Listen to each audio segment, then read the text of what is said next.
கழகத்தில் இருக்கிற அடிப்படை உறுப்பினர்கள் அனைவரும் வாக்களித்து யாருக்கு அதிகமாக தங்களுடைய நம்பிக்கையை வாக்குமூலமாக தெரிவித்து வாக்குகள் பெறுகிறாரோ அவர்தான் கழகத்துடைய பொதுச் செயலராக இருக்க முடியும். வாக்களித்து கழகத்துடைய பொதுச் செயலராக வரும் வரை மாண்புமிகு அம்மா அவர்களால் நியமிக்கப்பட்ட தலைமை கழகத்தினுடைய நிர்வாகிகள் அவைத்தலைவர் கழகத்தினுடைய பொதுச் செயலாளர் தான் கழகத்துடைய நடவடிக்கைகளை கவனிப்பார்கள் என்று கழகத்தினுடைய நடவடிக்கைகளை கவனிப்பார்கள், நடவடிக்கை எடுப்பார்கள், கழகத்தை வழிநடத்துவார்கள் என்று கழக சட்ட விதி இருக்கிறது. நீங்கள் உன்னிப்பாக கவனித்து புரிந்து கொள்ள வேண்டும். கழக சட்ட விதி இருக்கிறது.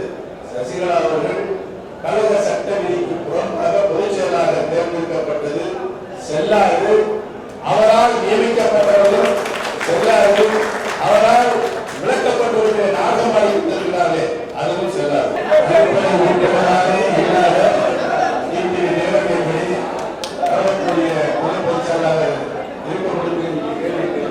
உங்களுடைய பதிலே கேள்வியாக இருக்கிறது, பதில் இருக்கிறது. உங்களுடைய கேள்வியிலே பதில் இருக்கிறது. எப்படி